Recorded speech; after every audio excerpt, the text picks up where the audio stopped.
ಗೌಡ್ರು ಹಚ್ಚಿದೇನ್ರಿ ಒಪ್ಪಿಗೆ ಅದ್ರ ಹಾಗೆ ನೀವು ಕಷ್ಟದ ಮಾರ್ಗ ಸರ ಕಳಿಸ್ತೇವೆ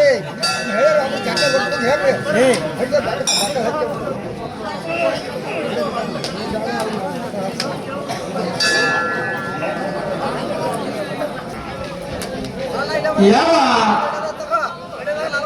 ಪುಣ್ಯ ಪಾವನ ಕ್ಷೇತ್ರವಾಗಿರತಕ್ಕಂಥ ಯಾವೀಗ ದೇವರು ಇಬ್ಬರಿಗೆ ಗ್ರಾಮದ ಕರೆಯದೇವರ ಪೌಳಿಯಲ್ಲಿ ಕೂಡಿರತಕ್ಕಂಥ ನನ್ನ ಆತ್ಮೀಯ ಗುರು ಹಿರಿಯರಲ್ಲಿ ಏನ್ ಕೇಳಿದ್ರಿಪ್ಪ ಮಾತಾ ಮತ್ತೊಮ್ಮೆ ಎರಡನೇ ಸಂದಿನ ವಂದನೆಗಳನ್ನು ಹೇಳುತ್ತಾ ಸಿದ್ದು ಹೇಳ್ತಾರೆ ಜ್ಞಾನಿಗಳನ್ನು ಕರೆ ಮಾತಾ ಏನ್ ಹೇಳ್ತಾರೆ ಸರ ಮಾತಾ ಮರದಿದ್ದು ಫಲವೇನು ನೆರಳವಿಲ್ಲದ ನಕ್ಕ ಮರದಿದ್ದು ಫಲವೇನು ನೆರಳವಿಲ್ಲದ ನಕ್ಕ ಹಸುವಿದ್ದು ಫಲವೇನು ಹೈನವಿಲ್ಲದ ನಕ್ಕ ರೂಪವಿದ್ದು ಫಲವೇನು ಗುಣವಿಲ್ಲದ ನಕ್ಕ ನಾನಿದ್ದು ಫಲವೇನು ಚನ್ನಮಲ್ಲಿಕಾರ್ಜುನ ನಿನ್ನ ಜ್ಞಾನವಿಲ್ಲದ ನಕ್ಕ ಜ್ಞಾನವಿಲ್ಲದ ನಕ್ಕ ಹೇಳಿಪ್ಪ ಮಕ್ಕಳು ಮಾತಾ ಈ ಮಾತಿನ ತಾತ್ಪರ್ಯ ಇಷ್ಟೇ ಐತಿ ಏನ್ರಿಪ್ಪ ಮರವಿದ್ದು ಫಲವೇನು ನೆರಳವಿಲ್ಲದ ನಕ್ಕ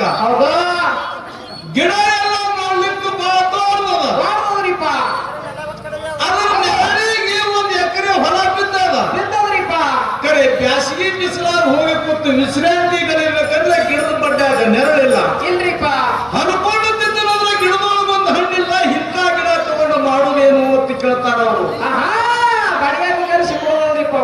ಇನ್ನು ಹಸುವಿದ್ದು ಫಲವೇನು ಹೈನವಿಲ್ಲದ ಲೆಕ್ಕ ಹಿಂಗಂದ್ರಿಪ್ಪ ಆಕಳೆಲ್ಲ ನೋಡ್ಲಿಕ್ಕೆ ಬಹಳ ಚಲೋ ಅದ ಆಕಳ ಜವಾರಿ ಅದ ಬೆಳೆಯಲು ಸೂಪರ್ ಅದ ಬಾಲು ಉದ್ದದ ಸುಡಿ ಸುತ್ತದ ಕರೆ ಆಕಳ ಹಿಂಡಬೇಕಂದ್ರೆ ಚರಿಗೆ ತೊಗೊಂಡು ಕೆಂಚಲದೊಳಗ ಕೈ ಹಾಕಿದ್ರೆ ಆಕಳ ಕೆಂಚಲದೊಳಗ ಹಾಲಿಲ್ಲ ಇಂಥ ಆಕಳ ತಗೊಂಡು ಮಾಡುವೇನು ಅದು ಕೆಚ್ಚಲ್ದಾಗಿಲ್ರಿಪ್ಪ ಆಕಳ ಇನ್ನು ರೂಪವಿದ್ದು ಫಲವೇನು ಗುಣವಿಲ್ಲದ ನಕ್ಕ ಹಿಂಗಂದ್ರಿಪ್ಪ ನೋಡ್ಲಿಕ್ಕೆಲ್ಲ ಬಹಳ ಚೆನ್ನದೆ ಬಹಳ ಸುಂದರವಾಗಿ ಕಂಡ ಮುಗಿದ ಬಹಳ ಸೀದಾನೆ ಎತ್ತಿ ಸೀದಾ ಇದ್ರೂ ಕೂಡ ತಗೊಂಡು ಮಾಡೋದೇನು ಒಳಗೆ ಕೂಡ ಸುಮ್ಮನಿದ್ರು ಅಂತವರಿಗೆ ಮಾಡೋದೇನು ಕೇಳ್ತಾರಿಪ್ಪ ಮಾತಾ ನೀ ಕಣ್ಣ ಮುಗಿಲೆ ಹಂಗೇನು ಬಡದಾಗ ಕಾರ್ಯಗಳಿರ್ತಾರೆ ಮನುಷ್ಯನಲ್ಲಿ ಗುಣ ಚಲೋ ಬೇಕಂತ ಹೇಳ್ತಾರ ನಾನಿದ್ದು ಫಲವೇನು ಚನ್ನಮಲ್ಲಿಕಾರ್ಜುನ ನಿನ್ನ ಜ್ಞಾನವಿಲ್ಲದ ನಕ್ಕ ಹೇಳಿದ್ರು ಮನುಷ್ಯನಾಗಿ ಹುಟ್ಟಿ ಬಂದ ಬಳಿಕ ಮನುಷ್ಯನಿಗೆ ಮೊದಲು ಜ್ಞಾನ ಇರತಕ್ಕಂಥದ್ದು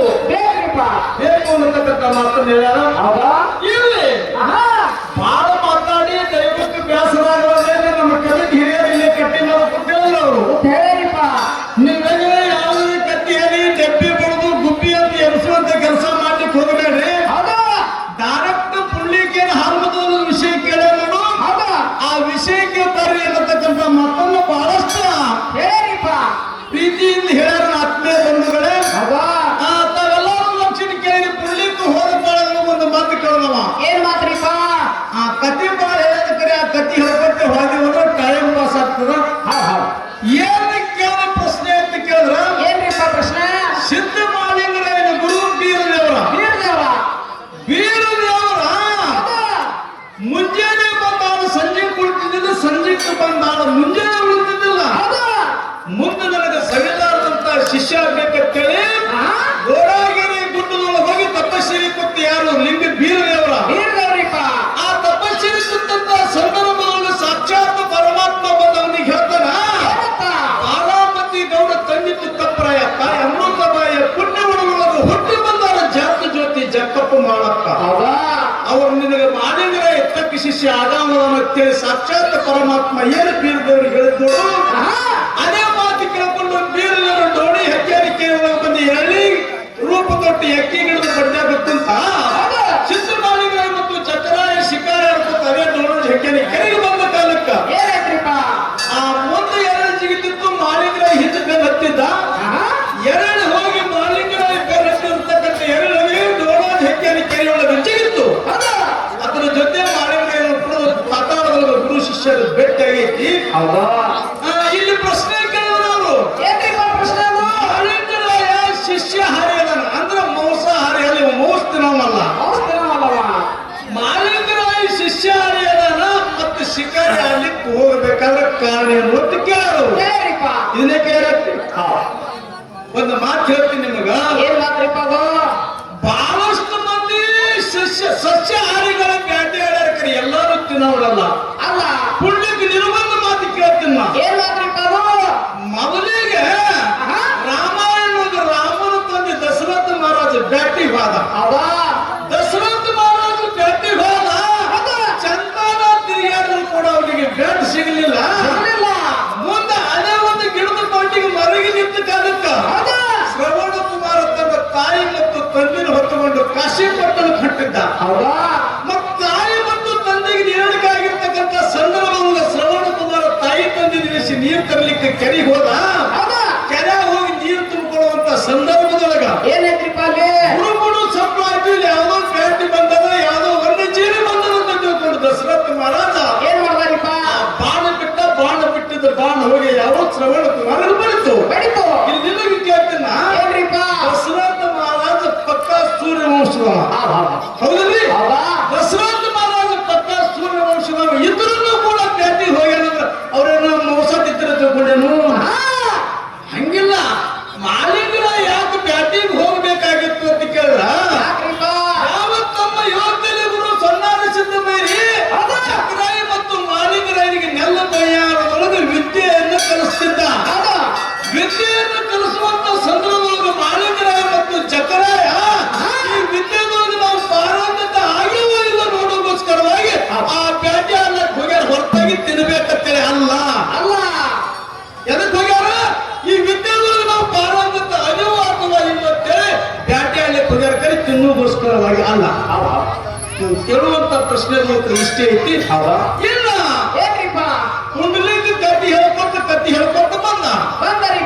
ಎಲ್ಲಿಗೆ ಕತ್ತಿ ಹೇಳ್ಕೊತ ಬಂದ ಅಂತ ಕೇಳಿದ್ರೆ, ಮುಂಗೆ ಪಟ್ಟಣದ ಅರಸಿಗೆ ಹಿರಿಮ್ಯಾಗ ಹತ್ತಿತ್ತು, ಸಿದ್ಧ ಮಾಡಿ ಬೀರದೇವ ಭಂಡಾರ ಹೊಡೆದ ಹಸ್ತ ಹಚ್ಚಿದ, ಅವನಿಗೆ ಹಿರಿಮ್ಯಾಗೆಲ್ಲ ಮಾರಿ ಹೋಯ್ತು. ಮುಂದ ಮುಂಗೆ ಪಟ್ಟಣದ ಅರಸಿಗೆ ಏನು ಬೇಡ ಅಂತ ಕೇಳಿದ್ರೆ, ಪಂಚದಂಗಿ ವಾಯುಗಂಗ ಋಣ ಚೂರಿ ಮಾಡಿಸಿಕೊಡು ಅಂತೇಳಿ ಬೀರದೇವರ ಬೇಡ ಕಂಬಾರ ಕಾಳನ್ನು ಕರೆದು ಆಜ್ಞೆ ಮಾಡಿದ ಮುಂಗಿ ಪಟ್ಟಣದ ಅರಸ. ಅವಾಗ ಕಂಬಾರ ಕಾಳನ್ನ ಆಯ್ತಾರ ಅಮಾವಾಸ್ಯೆ ದಿವಸ ಕಲ್ಲು ದಬ್ಬಿ ಮೇಲೆ ಮೂರೂರು ಮುಂಗಡಿ ಒಳಗ ಉಕ್ಕಿನ ಕುರುಮಿ ಹಾಕಿ ತಯಾರು ಮಾಡ್ಲಿಕ್ಕಂತ ಅದು ಉಕ್ಕ ಕೂಡಲಿಲ್ಲ. ಅವಾಗ ದೇವರಿಗೆ ಬಪ್ಪಣ್ಣ ಬೀರಪ್ಪ ಹೇಳದ ಹೇಳ್ಯಾಕ್ರಿ. ದೇವರಿಗೆ ಬಪ್ಪಣ್ಣ ಬೀರಪ್ಪ ಏನ್ ಹೇಳಂತ ಕೇಳಿದ್ರ, ಕುಲುಮಿ ಒಳಗೊಂದು ನರಬಲಿ ಆಗ್ಬೇಕಾಗ್ಯದ. ನಾ ಈ ಕುಲುಮಿ ಒಳಗ ಆಹುತಿ ಆಗೋದನ್ನಂತೆ ಆಹುತಿ ಆಗಿ ನನಗ ನಿನಗ ಮುಂದೆ 3 ಪಟ್ಟು ಮುಗಿದ ಮೇಲೆ ಬೆಟ್ಟ ಅಂತೇಳಿ ದೇವರಿಗೆ ಬಪ್ಪಣ್ಣ ಆಹುತಿ ಆದ. ಹೌದಲ್ಲ? ಇದು ಕುಡ್ಲಿಕ್ಕೆ ಹೇಳಿರ್ತಕ್ಕಂಥ ಕಥೆ. ಕುಡ್ಲಿಕ್ಕೆ ನಾನು ನಿನಗೆ ಇನ್ನೊಂದು ಮಾತು ಕೇಳಾವಾಗ, ದೇವರಿಗೆ ಬಪ್ಪಣ್ಣ ಬೀರಪ್ಪಗೆ ಹೇಳ್ಯಾರ, ಈ ಕುಲಿಮೆ ಕೊಡೋದಾಗ್ಯದ, ಇಲ್ಲಿ ನರಬಲಿ ಬೇಕಾಗ್ಯದ, ಇಲ್ಲಿ ಆಹುತಿ ಆಗ್ತೀನೋ, ನನಗ ನಿನಗ ಮುಂದೆ 3 ಪಟ್ಟು ಮುಗಿದ ಮೇಲೆ ಗಟ್ಟಿ ಅಂತೇಳಿ ದೇವರಿಗೆ ಬಪ್ಪಣ್ಣ ಹೇಳ್ಯಾನ. ಹೌದಿಲ್ಲ? ಹೇಳಿದ್ರು ಕೂಡ ಅದೇ ಬೀರದೇವರು 3 ಪಟ್ಟು ಮುಗಿಯುವುದಕ್ಕೋಸ್ಕರವಾಗಿ ಬಾರಹಟ್ಟಿ ಮಾಯವನ ಮನೆಯಾಗ 12 ವರ್ಷ ಹೊತ್ತುಗಳಲ್ಲ ಮತ್ತು ಗೋಡಾಗೇರಿ ಗುಡ್ಡದೊಳಗೆ ಶಿಷ್ಯನ ಸಲುವಾಗಿ ತಪಸ್ಸರಿ ಮಾಡ್ಬೇಕಂತ ಕುತ್ತಾನ ಅಂತ ಹೇಳ್ತಾರ. ಆ ಗೊತ್ತಿದ್ರು ಕೂಡ ತಪಸ್ಸರಿ ಮಾಡ್ಲಿಕ್ಕೆ ಕಾರಣ ಏನಿತ್ತು? ಇವನಿಗೆ ಗೊತ್ತಲ್ಲ. ಬಪ್ಪಣ್ಣ ಹೇಳಿದ್ರು ಕೂಡ ಗೋಡಾಗೇರಿ ಗುಡ್ಡದೊಳಗೆ 24 ವರ್ಷ ತಪಸ್ಸರಿ ಶಿಷ್ಯನ ಸಲುವಾಗಿ ಮಾಡೋಣ ಅಂತ ಹೇಳ್ತೀರಿ. ಗೊತ್ತಿದ್ರು ಕೂಡ ತಪಸ್ಸರಿ ಮಾಡಬೇಕಾದ್ರೆ ಕಾರಣ ಏನಿತ್ತು? ಇದು ಒಂದು. ಇದು ಇನ್ನೊಂದು. ಬಂಕನಾಳ ದಯಗೊಂಡು ಗೌಡಿಗೆ ಎಂತ ಶ್ರೀಮಂತಿಕ್ಕಿತ್ತು. ಆನೆ ಒಂದಿ ಕುದುರೆ ಪಾಗ ಹತ್ತಲು ಹಿಂಡ ಎಮ್ಮೆ ಹೋದ್ನ ಕೈಗಾಲ ಹೋದ್ನ ಕೈಕು ಮಂದಿ ಚೌಡ ಬಿಸ್ಲಕ್ಕ 1000 ಬಂಗಾರದ ಮಂಚ ಬೆಳ್ಳಿ ಹಿಡಿಯಾಗ ಮಂಚದ ಮೇಲೆ ಕೂತು ದೈಗೊಂಡು ಗೌಡ ಕಣ್ಣು ಮುಚ್ಚಿ ಕಣ್ಣು ಕತ್ತಿದ್ದು ಇಂಥ ಶ್ರೀಮಂತಿಕೆ ಡೊಂಕನಾಳ ದೈಗೊಂಡು ಗೌಡಿಗಿತ್ತು. ಕತಿ ಹೇಳ್ಕೊತ ಹೋಗುದಿಲ್ಲ, ವಿಷಯ ಕೇಳೋದಲ್ಲ. ಶ್ರೀಮಂತಿಕ್ಕಿತ್ತು. ತೆರನಾಡು ಪರಿಸ್ಥಿತಿನ ಕೊಂಡೂರು ಮಠ ಕೊಂಡಿತ್ತು. ಗೌಡರು ಮನೆ ಹೊರಗೆ ಗಾಡಿ ಕೊಳ್ಳೋದು ಊಟ ಮಾಡಬೇಕಂತ ಕುಂತ ಕಾಲಕ್ಕ ಗೌಡ ಬಂದು ಲಿಂಗಿಂದ ದೈವಗಳನ್ನು ಹೊಲದಾಗ ಬಂದು ಕೂತಿರ್ತೇವೆ ಉಣುವಾಗ ಲಿಂಗ ವಾತ ಕಾಲಕ್ಕ ದೈವಂಡ ಗೌಡಿಗೆ ಇದ್ದಿರ್ತಕ್ಕಂಥ ಶ್ರೀಮಂತಿಕೆಲ್ಲ ನಾಚಾಗಿ ಹೋಯ್ತು. ಮುಂದೆ 12 ವರ್ಷ ಮುಗಿದ ಮೇಲೆ ಪರಿಸ್ಥಿತಿನ ಮತ್ತೆ ಕೊಂಡೂರು ಮಠಕ್ಕೆ ಹೋಗಿದ್ದು.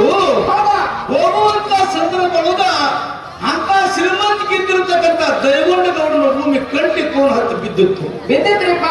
ಅವಾಗ ದೈವಂಡ ಗೌಡ ಕುಂಟೆತ್ತ ಕುಂಡು ಕೋಣ ತಗೊಂಡು ಮನೆ ಹೊರಗೆ ನೆಗ್ಲಿ ಹೊಡಿತ